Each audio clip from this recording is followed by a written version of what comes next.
Optimism among American small businesses slipped in February, and there was quite a lot of criticism from that corner about the president's budget. Treasury Secretary Timothy Geithner responded, telling members of Congress the administration is working on plans to specifically focus on small businesses, which do account for more than 80% of the jobs in this country. Is it too little too late? Here to debate the issue, Lloyd Chapman, founder and president of the American Small Business League, and Heather Boucher at the Center for American Progress. Thanks to both of you for joining us. We appreciate it. And Lloyd, I'd like to start with you.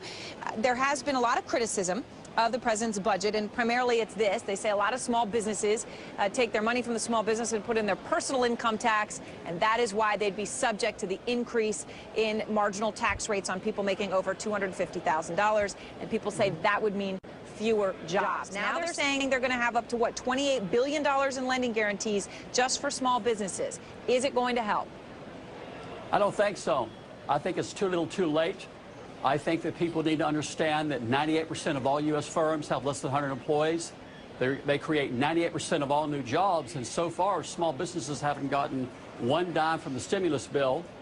Their taxes are going to be raised.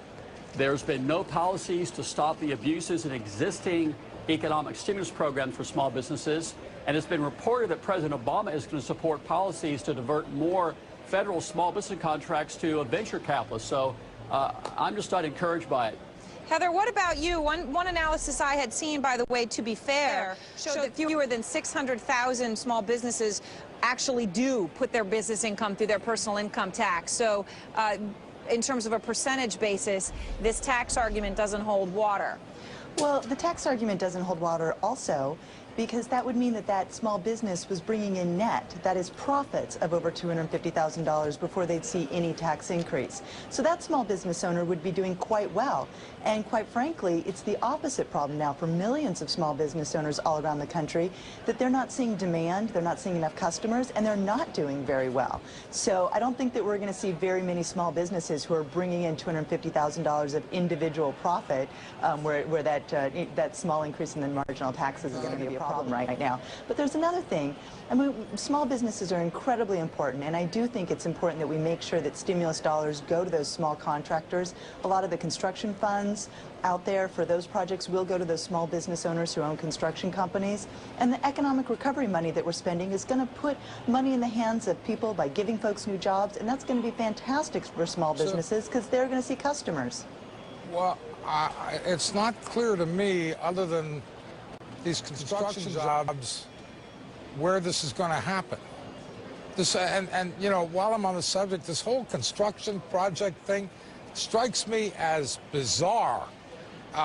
You know, this is not the 1930s or 40s. Most of the people who are unemployed, most of the small businesses who need some kind of help are not in the pick and shovel business. Except that half of the jobs that have been lost since December '07 have been either in manufacturing or construction. We've seen construction jobs disappear all around the country, and getting those folks back to work is an important piece of the economic recovery So what are we package. doing to help manufacturing? Well, we're putting money in people's pockets by getting folks back to work. We're making investments in communities. How are we getting them back to work in manufacturing?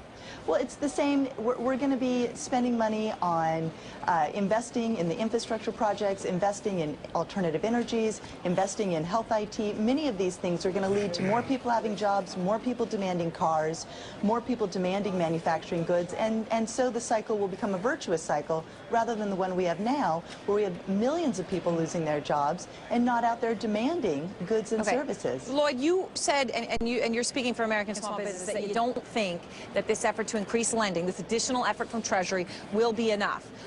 If you're speaking to the administration right now, tell them what would. What do you need to happen right now that could make a difference for small business? Well, since 2003, over a dozen federal investigations have come out that have found that up to $400 million a day in federal contracts earmarked for small businesses had been diverted to Fortune 500 corporations. So if President Obama wants to do something for small businesses, he needs to make good on a February 2008 campaign promise when he said it's time to end the diversion of federal small business contracts to corporate giants. That would have a huge impact. That would be $100 million a year. That would do more for small businesses than anything that's been proposed so far. And it'd be real simple. He could do it with an executive order or a piece of legislation. Well, perhaps he heard that. Thank you very much, Lloyd. We appreciate it. Thank and you also, Heather Boucher.